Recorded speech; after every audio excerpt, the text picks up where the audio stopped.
Alors nous sommes ici au parc du Milan à Lausanne, en compagnie de François, de Yann. Yann et de Sonia. Voilà. Ah, je commence à être célèbre, hein. Voilà, tout à fait. Vous avez vu comment on se confine bien, hein, les trolls, pendant que vous êtes enfermés chez vous. Yann est une vedette parce que maintenant quand il circule, à chaque coin de rue, on lui dit mais on vous connaît, je vous ai déjà vu. Ah oui, oui, ce matin, il y a une dame très charmante. Elle me disait, je vous ai vu sur YouTube. On est des anges, on vit d'amour et d'eau fraîche. Alors on était là pour parler d'un sujet plus sérieux. Eh oui, le sujet dont nous aimerions vous parler est quelque chose de tellement abominable que certaines personnes ne vont pas le croire. Mais ce Covid cache quelque chose d'extrêmement douloureux. Le Covid, donc, ce qui est recommandé par l'OMS, je rappelle que l'OMS n'est même pas dirigée par un médecin, et l'OMS dicte l'attitude de tous les gouvernements quasiment dans le monde, à part les États-Unis et Trump qui est sorti de l'OMS. Mais la plupart des pays suivent les conseils de l'OMS, et notamment les conseils pour les soins, fait interdire la chloroquine ou l'hydroxychloroquine, etc. Mais recommande d'intuber les patients. Alors, ce qui nous est parvenu aux oreilles, c'est que lors de l'intubation des patients, très souvent, on met les patients sous coma artificiel. Et profitant du coma artificiel, il y a une chose abominable qui se déroule, c'est que si les patients sont jeunes et ont des organes en bon état, on va récolter sur les patients encore vivants, en coma artificiel, leurs organes pour les remettre dans un commerce de trafic d'organes qui est un trafic mondial. Et ce trafic d'organes est tellement grave et douloureux que la Suisse, par exemple, est en train de rédiger des lois pour interdire les trafics d'organes, pour limiter les trafics d'organes au niveau international. Trafics d'organes qui ont lieu notamment en Chine communiste, en ex-Yougoslavie. Et il y a même eu une affaire de trafic d'organes extrêmement incroyable, mais authentifiée par le FBI aux États-Unis. Il y a quelques années, il y avait un trafic d'organes qui a été surveillé, monitoré et arrêté par le FBI. Un gigantesque trafic d'organes entre les États-Unis notamment et Israël, qui était dirigé par de faux rabbins juifs, de faux juifs. Je ne sais pas si c'était des faux ou des vrais rabbins, mais en tout cas le FBI a établi que c'était des rabbins qui se disaient juifs et qui faisaient un trafic d'organes pour gagner des sommes folles.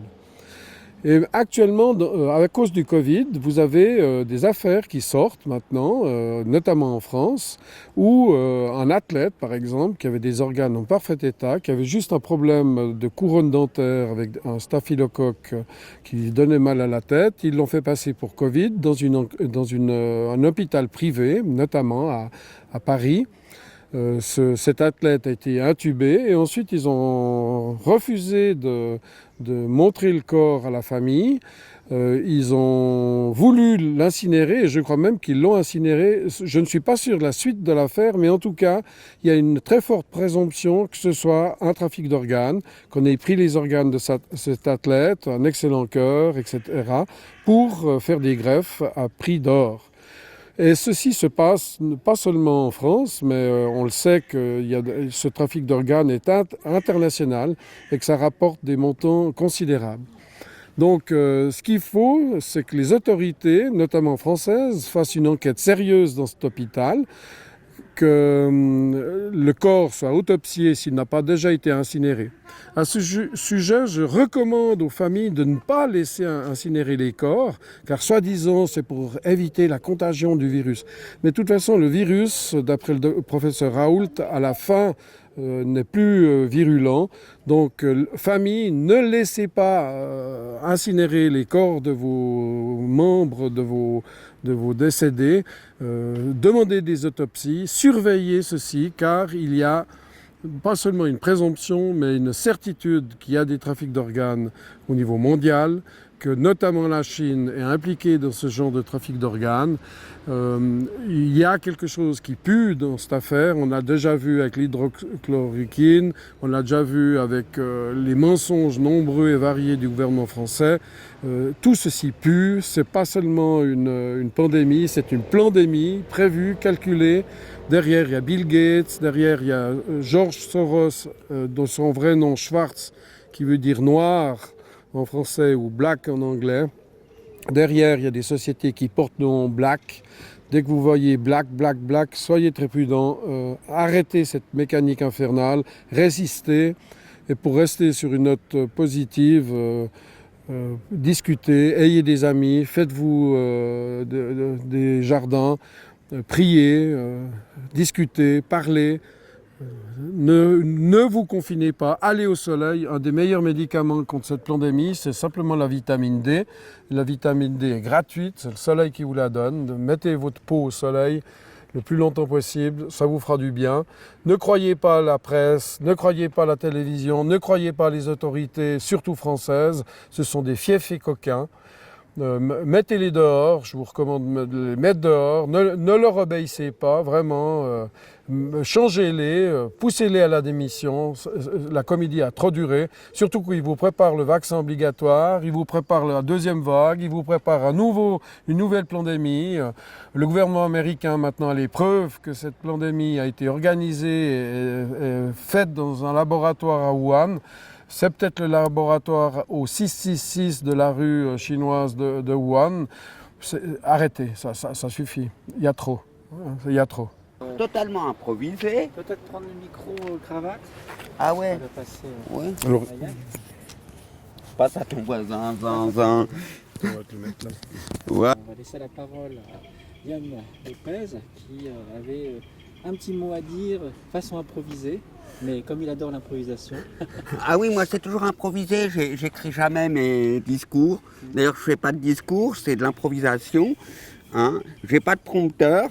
Et donc je voulais adresser un petit coucou à mes trolls préférés. Ah mais vous me faites rire en ce moment. Surtout que récemment j'ai appris que les trolls se foutent sur la gueule entre eux. Alors ça c'est génial parce que nous...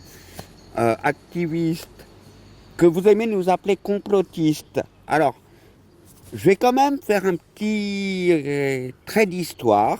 Hein. Je ne suis pas prof d'histoire, mais ça je le sais. Le mot théorie du complot est complotiste. Alors, je vais vous expliquer comment ça a été inventé. Hein. C'était en URSS, sous Léonid Brejnev. Si vous aviez le malheur de dire...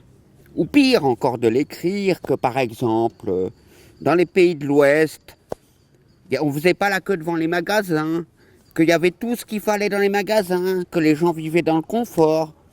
Alors tout de suite, il y avait le KGB qui vont tomber dessus et qui faisait « Ah, vous êtes un complotiste hein. Hop, hop, hop, au goulag !»